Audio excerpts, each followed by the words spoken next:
अभी मेरा मोबाइल में गेम खेल रहे हैं। तुम्हें पता है कल 15 अगस्त है? क्या है ये 15 अगस्त? अरे चुप, जैसे 14 के बाद और 14 से पहले आता है वो 15 अगस्त है।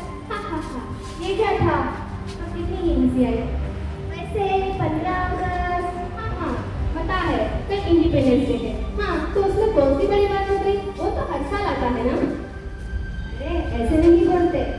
तो उसमें मैं क्या गलत बोल रही हूँ? इंडिपेंडेंस डे से पहले जैसे इंडिया था आज भी वैसे ही है। और सबसे पहली बात, मुझे इन सब चीज़ों में बिल्कुल भी इंटरेस्ट नहीं है। मेरी लाइफ सीधी चल रही है और मैं खुश हूँ। इन सब फालतू चीज़ों के लिए मेरे पास टाइम नहीं है। ठीक है, वैसे मैंने ये सोचा था कि आज छुट्टी है तो मैं तुम्हें कहीं ले जाना चाहती थी, चलोगे? हाँ चलते हैं ना। तो मैंने कब नहीं बोला? खाने के लिए कुछ तो मिलेगा ना। हाँ, मैं तुम्हें एक वैक्स म्यूजियम ले जाना चाहती थी। सुना है यहीं पास ही एक वैक्स म्यूजियम खुला है, बहुत अच्छा है और बहुत सुना भी है। अरे टाइम देख रही हो? अभी 12 बज चुके हैं। अरे ये 1 बजे तक खुला रहेगा, जल्दी चलो, टाइम वेस्ट मत करो। चलो फिर चलते हैं। हाँ हाँ चलो चलते हैं। चलो। वाह यार, क्या सुपर बनाया है। अरे ये सब कौन है? वैक्स के स्टैचू। तो मैंने कब बोला कि ये इंसान है? वैसे ये दिखने में बहुत अजीब दिख रहे हैं। अरे ऐसे नहीं बोलते, ये सब हमारे फ्रीडम फाइटर्स हैं जो वैक्स से बने हुए हैं और प्लीज इनकी इज्जत करनी चाहिए। देख, मैं ना इनमें से किसी को नहीं जानती और ना जानना चाहती हूँ। अगर तुम दोनों को इन्हें देखना है तो देखो, मैं जा रही हूँ। हाँ, अगर वापस जाना है तो बुला लेना। अरे रुक, जाने देना यार, क्यों फोर्स करें? चल ऐसे चलते हैं। चल चल के कुछ कैंटीन में खा लेते हैं। म्यूजियम 1 घंटे के लिए लंच के लिए बंद हो चुका है, सारे दरवाजे बंद हो चुके हैं। अल्फिया म्यूजियम के अंदर फंस गई है, तो आइए देखते हैं म्यूजियम में क्या होता है। अरे कहाँ हो तुम? ज़ैनब, आयशा, कहाँ हो तुम? तुम मुझे यहाँ छोड़कर कहाँ चल गए? ओह गॉड, मुझे अब यहाँ 1 घंटे तक सोना पड़ेगा, वो भी स्टूपिड सी जगह पर। वैसे अब मुझे यहाँ 1 घंटे तक रहना ही है तो क्यों ना इनके बारे में कुछ जान ही लेती हूँ।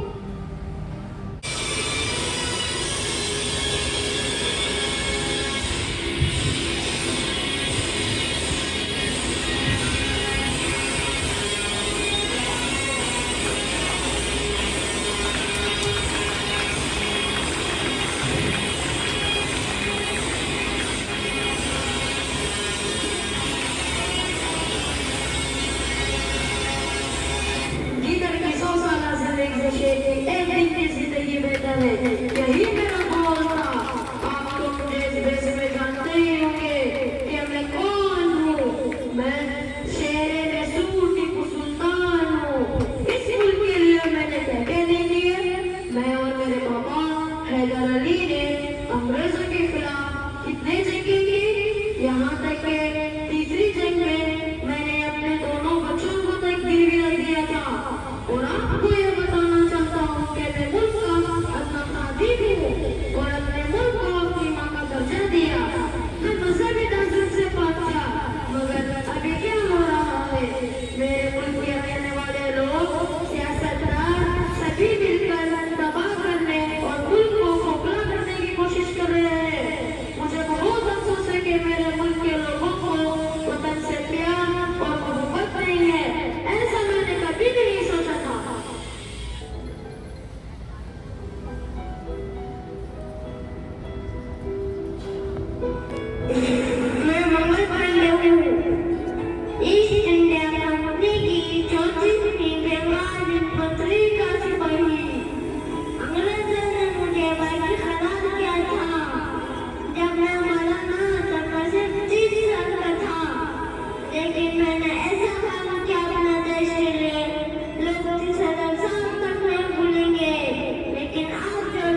ने, मैं, सुखदेव ने, राजगुरु ने हंसते हंसते फांसी ली थी। ये सपना तो मैंने नहीं देखा था कभी। आज जो मेरे देश की हालत है, सब अपने फायदे की सोच रहे हैं, एक दूसरे को तकलीफ दे रहे हैं। क्या कभी किसी ने सोचा देश के लिए फांसी लेते वक्त मुझे कितनी तकलीफ हुई? और आज मुझे ये लग रहा है कि सरफरोशी की तमन्ना क्यों हमारे दिल में थी। और क्या देखना वो जोर बाजुए कातिल का, जब अपने ही कातिल बन रहे हैं।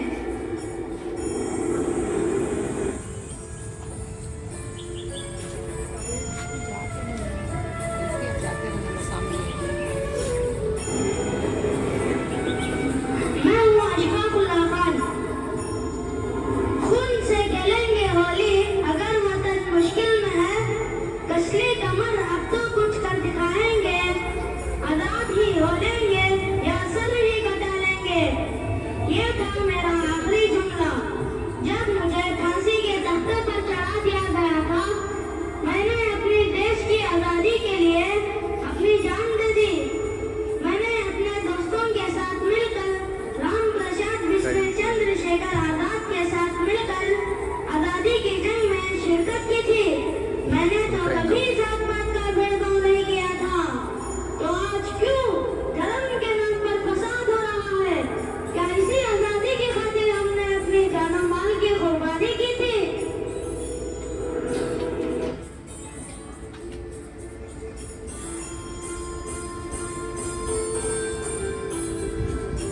मैं खान अब्दुल गफ्फार खान हूँ।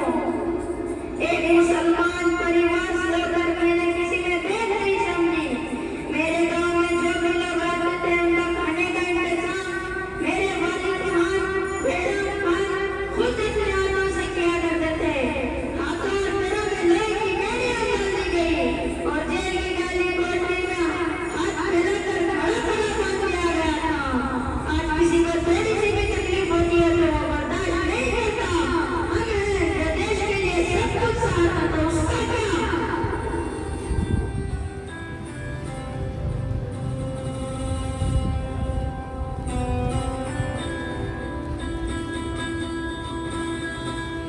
मैं मौलाना आजाद हूँ और इस आजाद मुल्क का पहले वजीर तालीम बना। मैं अपनी सारी जिंदगी एक हिंदुस्तान का ख्वाब सजाया हुआ था और उस ख्वाब को पूरा करने के लिए मैंने अंग्रेजों से बगावत की।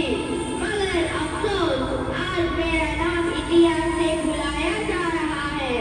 लेकिन सच तो कुछ देर दबाया जा सकता है, लेकिन झुटलाया नहीं जा सकता।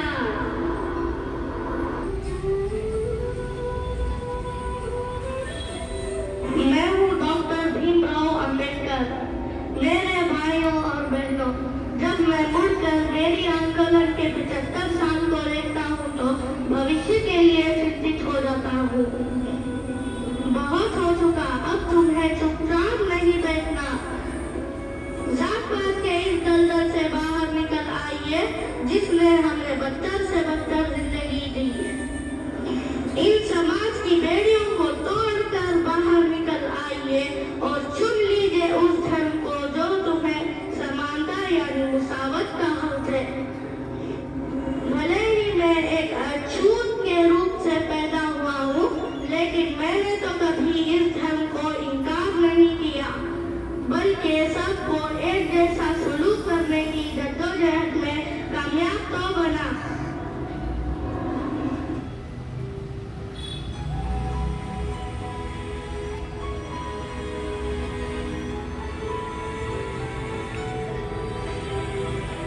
मैं गांधी हूँ, लेकिन सत्ता का भूखा नहीं। देश का वफादार हूँ, स्वतंत्रता चाहता हूँ, चाहे जो भी कहना है कह दो। मैंने कहकर नहीं करके दिखाया है। मेरा सपना ये था कि हिंदुस्तान ऐसा बन जाए कि दुनिया कहे अगर तुम आजाद होना चाहते हो तो हिंदुस्तान की तरह आजाद हो। आज जो आजाद देश तुमको मिला है, कईयों ने शहीद होकर दिया है। आसान है वर्दी निकालना। मैंने सत्य और अहिंसा के जरिए अंग्रेजों को बाहर निकाला था। तुम खुद के लिए कुछ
अल्फिया कहाँ रह गई थी तुम? मैं गलत थी अपने देश और इन मशहूर शख्सियतों को लेकर। इन्हीं लोगों की वजह से आज हम एक आजाद मुल्क में रहते हैं। हमें इनके कुर्बानियों का एहतराम करना चाहिए। हाँ, तुमने सही कहा। कईयों ने जंग की तो कईयों ने कानूनी वकालत के जरिए जद्दोजहद की, अपनी जान और माल की परवाह किए बगैर हिंदुस्तान को आजादी दिलाई। हाँ, आम लोगों के लिए अपनी जान का नजराना पेश करना बहुत बड़ी बात है, लेकिन आजादी के इन परवानों के लिए पूरा हिंदुस्तान हमेशा इनका शुक्रगुजार और कर्जदार रहेगा। शुक्रिया।